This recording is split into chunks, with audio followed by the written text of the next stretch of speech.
Hello hi viewers, நான் உங்கள் நண்பன் இளங்கோவன் பேசுகிறேன். எல்லாருக்குமே பிஸ்னஸ் பண்ணணும் அப்படின்னு ஆசை இருக்கும். ஆனால் நிறைய பிஸ்னஸ் பண்ண நிறைய பேர் க்ளோஸ் பண்ணுறாங்க அப்படின்றது ஒரு டேட்டாவே என்ன சொல்லுதுன்னா, பெரிய பெரிய பிஸ்னஸ் லட்சக்கணக்கான பிஸ்னஸ் ஸ்டார்ட் பண்ணுறாங்க. ஆனால் ஸ்டார்ட் பண்ணுறதுல ஒரு 80% ஃபஸ்ட்டு வருஷத்துலேயே க்ளோஸ் பண்ணிடுறாங்க அப்படின்ட்டு. ஆனால் ஒரு பெரிய ஒரு கனவுகளோடு ஆரம்பிக்கிற இந்த அவங்களுடைய பிஸ்னஸ்லாம் ஏன் அவங்க ஒரு வருஷத்துக்குள்ளே 80% அவங்க ஸ்டாப் பண்ணுறாங்க அப்படின்றது. ஸோ அதுக்கடுத்து இன்னொரு பக்கம் போனால் அதையும் தாண்டி நம்ம மீதி இருக்கிறாங்களே அந்த 20% பேர், அதுலேயும் பெரும்பாலானோர் என்ன பண்ணுறாங்களா 5 வருஷத்தை கூட கிராஸ் பண்ண மாட்டுறாங்க அப்படின்றது. அப்போ ஒரு 100 பேர் ஒரு பிஸ்னஸை ஸ்டார்ட் பண்ணுறாங்கன்னா அதில் ஒரு 5 பேர் தான் 5 வருஷத்தை, இல்லை ஒரு 10 பேர் தான் 5 வருஷத்தையே தாண்டுறாங்க அப்படின்ற ரேஞ்சுக்கு சொல்கிறாங்க.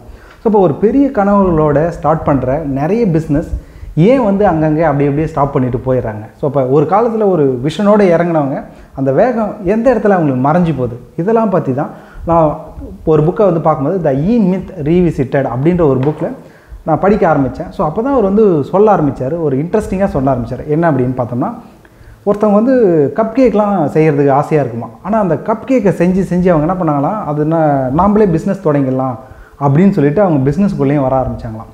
அந்த பிஸ்னஸ்க்குள்ளே வர ஆரம்பிக்கும் போது என்னாச்சுன்னா, நாளடைவில் கொஞ்ச நாள் சின்ன ஒரே அழுகையோடு இருந்தாங்களாம். ஸோ அவங்கள பார்த்து தான் இவர் கேட்குறாரு, ஏன் என்னாச்சு அப்படின்னும் போது, எனக்கு நல்லா கப் கேக்லாம் செய்ய பிடிக்கும். ஸோ ஆனால் பார்த்தோன்னா இப்போ அதுவே எனக்கு ஒரு பெரிய பாரமாக இருக்குது. இந்த சமையல் செய்கிற இடம், இந்த இடம் எல்லாத்தையும் பார்க்கும்போது எனக்கு ஒரே வெறுப்பாக இருக்குது. நான் இன்னும் சொல்லப்போனால் எனக்கு இதை ஒர்க் பண்ணுறது பிடிக்கும், ஆனால் எனக்கு ஏதோ கடன் கரெக்டாக வியாபாரம் நடக்கலை, ஒரு பெரிய சுமையில் மாட்டிக்கிட்டேன், பிஸ்னஸே போயிடும் போல இருக்குது அப்படின்னு சொல்லிட்டு அவங்க கதறி எழுதாங்களாம். ஸோ அப்போ நிறைய பேருக்கு இந்த சிச்சுவேஷனில் தான் இருக்கிறாங்க அப்படின்னு சொல்லிட்டு அந்த ஆத்தர் எக்ஸ்பிளைன் பண்ண ஆரம்பிக்கிறார். என்ன அப்படின்னா, அவங்க ஒரு விஷயம் அவங்களுக்கு தெரியுது அப்படின்றதுக்காக அவங்க பிஸ்னஸ்க்கு வராங்க. ஆனால் பிஸ்னஸுக்கு வந்தவொடனே தான் அவங்க பெரிய பிரச்சனையில் போய் மாட்டுறாங்க அப்படின்னு அவர் சொல்கிறாரு. ஸோ கொஞ்சம் இந்த புத்தகத்தை திருப்பும்போது தான் அவர் இன்னொரு விஷயம் என்ன சொல்கிறாருன்னா, ஒவ்வொருத்தருக்குள்ளேயும் 2 பர்சனாலிட்டி இருப்பாங்க. நீங்கள் சிம்பிளாக பார்த்தீங்கனாலே என்ன அப்படின்னா, நம்ம உணவு கட்டுப்பாடோடு இருக்கணும் அப்படின்னு சொல்லிட்டு பார்த்தோம், நம்ம டயட்டில் இருக்கணும்னு நினைப்போம். நம்மள ஒரு பாதி என்ன சொல்லுமா, அதாவது என்ன சொல்லணும்னா ஸ்கின் பர்சன் அப்படின்ற சொல்ல, ஸ்கின்னி பர்சன்ட்டு நான் சர்க்கரை சாப்பிடக்கூடாது, அதிகமாக சாப்பாடு சாப்பிடக்கூடாது, ஹெல்த்தியாக சாப்பிடணும், நம்ம வாக்கிங் போகணும், ஜாக்கிங் போகணும், எக்ஸசைஸ் பண்ணணும், யோகா பண்ணணும் அப்படின்னு சொல்லிட்டு நம்ம சொல்லிக்கிட்டே இருக்கோம். அதுக்கு ஆப்போசிட்டாக ஃபேட் பர்சன் ஒருத்தவங்க இருப்பாங்க. அந்த பர்சன் கொஞ்ச நாள் வச்சுன்னா, இதெல்லாம் பண்ணி என்ன ஆக போகுது, இதெல்லாம் பண்ணாலும் வெயிட்லாம் குறையாது அப்படின்னு சொல்லிட்டு நம்மளை டிமோட்டிவேட் பண்ணிகிட்டே இருக்கணும். இந்த 2% எந்த பர்சன் அதிகமாக நம்ம தாக்கத்தை உண்டு பண்ணுறாங்களோ அவங்கள மாதிரி தான் நம்ம இருப்போமா.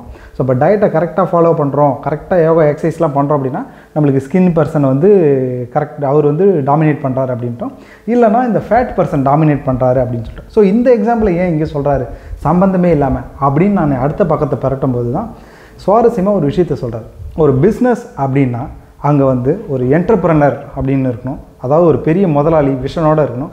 இன்னொன்று மேனேஜர், பிளான் பண்ணுற ஒரு மேனேஜர் வேணும். அதுக்கடுத்தது இந்த டெக்னீஷியன், ஒர்க் பண்ணுற டெக்னீஷியனும் வேணும் அப்படின்னு சொல்லிட்டு இந்த 3 பர்சனும் கரெக்டான அளவில் ஒரே ஆளில் இருந்தால் மட்டும்தான் அவங்களால பிஸ்னஸை சக்ஸஸ்ஃபுல்லாக கொண்டு போக முடியும் அப்படின்னு சொல்கிறார்.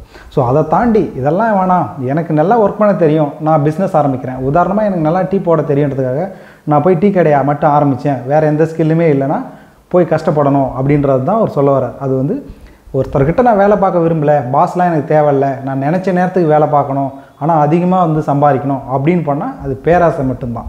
பட் இந்த காம்பினேஷன் வேணும். அதாவது டெக்னீஷியன், உங்களுக்கு வேலை தெரியுதா, அந்த வேலையும் செய்யணும், பட் ஆனால் உங்களுக்குள்ளே இன்னொரு பர்சன் வேணும். என்ன அப்படின்னா, இது எப்படிலாம் நம்ம புதுசாக இன்னோவேட் பண்ணுறது. ஏன்னா நீங்கள் உதாரணமாக யோசிச்சு பாருங்களேன், ஒரு டீ கடை இருக்குது, பக்கத்தில் ஒரு டீ கடை போட்டிங்கன்னா அவங்களுக்கு வர ஷேர் உங்களுக்கு வரப்போகுது, பாதியை பிரிச்சுக்க போகிறீங்க. இன்னொரு டீ கடை வருது அப்படின்னா இந்த ஷேர் அவங்களுக்கும் போகுது. ஸோ அப்போ புதுசாக ஒன்று கண்டுபிடிக்கிறதுக்கு அங்கே ஒரு முதலாளி என்டர்பிரனர்ன்ற ஒருத்தர் வேணும், அவரோட விஷன் அங்கே வேணும் அப்படின்னு சொல்லிட்டோம். அதுக்கடுத்து இதெல்லாம் கரெக்டாக நடத்துறதுக்கு, இது எப்போ எதை பண்ணணும் அப்படின்னு சொல்லிட்டு பிளான் பண்ணுறதுக்கும், அடுத்து ஒரு ஆள், இந்த ஒர்க்கை பண்ணுறதுக்கு ஒரு ஆள். ஸோ இது எல்லாத்தையும் நம்ம கரெக்டான ரேஷியோவில் பண்ணணும். ஸோ இப்போ ஒரே ஆள் நம்ம ஃபுல் அண்ட் ஃபுல்லாக அந்த டெக்னீஷியனாக உதாரணத்துக்கு இந்த டீ போடுற வேலையே பண்ணிட்டு இருந்தால் மற்ற வேலையெல்லாம் நம்ம பார்க்காம விட்டோம்னு வச்சிங்களேன், பிஸ்னஸ் டவுனில் போயிடும். நம்ம அதுக்கு பதிலாக டீயை 24 மணி நேரம் போட்டுன்னு தான் இருக்கணும். அப்போ இது அதை விட ஒரு மடத்தனமான ஒரு யோசனையே இல்லை அப்படின்ற மாதிரி சொல்கிறார். ஸோ அப்போ ஒரு மடத்தனமான பாஸ்கெட்டை நீங்கள் வேலை செய்கிறதுக்கு ஈக்குவல் அது அப்படின்னு சொல்கிறார். ஸோ அப்போ இது என்ன அப்படின்னா, எல்லா வேலையும் நீங்களே பண்ணிட முடியாது ஒரு பிஸ்னஸ் ஆரம்பிக்கும் போது. ஸோ அப்போ ஒரு முதலாளியாக இருந்து அதை எப்படி புதுசாக எப்படி கொண்டு வரணுன்றதையும் யோசிக்கணும். அதே மாதிரி ஒரு பிளானிங் கரெக்டாக எப்படி பிளான் பண்ணணும், எப்போ பண்ணணுன்ற பிளானிங்கும் உங்களுக்கு இருக்கணும். நல்லா ஒர்க் பண்ணணும், ஒர்க் பண்ணுறது கரெக்டான ஒர்க் பண்ணுற டைமில் ஒர்க் பண்ணணும்.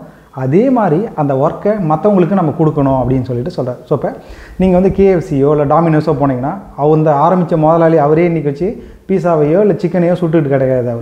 அவங்க அதை எப்படி, அதாவது ஒரு கஸ்டமர் நம்மக்கிட்ட வராங்கன்னா அவங்க நம்ம முகத்துக்காக வரலை, நம்ம கொடுக்குற கண்டென்ட்டுக்காக, நம்ம என்ன கொடுக்குறோமோ அதுக்காக தான் அங்கே வராங்க இல்லையா. ஸோ அதே மாதிரி தான் அந்த பிஸ்னஸ்ன்ற அவங்க வரும்போது அவங்களுக்கு என்ன தேவை, எந்த ஸ்டாண்டர்ட் அப்படின்றத நாம் தான் கொடுக்கணும்னு அவசியம் இல்லை. நம்ம அதை எப்படி வந்து ஒரு சிஸ்டமேட்டிக்காக கொடுக்கணும் அப்படின்றத தான் நம்ம யோசிக்கணும்.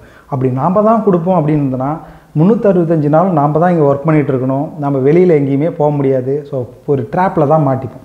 ஸோ அப்போ ஆரம்பிக்கும் போதே வந்து ஒரு பெரிய பிளானோட சிஸ்டமேட்டிக்காக நீங்கள் ஆரம்பிக்கணும். இந்த 3% உங்களுக்கு வரணும் அப்படின்னு சொல்லிட்டு ஒரு ஆரம்பிக்கிறார். நான் ஒரு 50 பேஜ் தான் படிச்சிருக்கேன். ஸோ அடுத்த பேஜெல்லாம் படிக்கும்போது கண்டிப்பாக அடுத்த வீடியோவோட உங்களை வந்து சந்திக்கிறேன். உங்களுக்கும் வந்து வேறு தகவல் கண்டிப்பாக இருக்குன்னு நினைக்கிறேன்.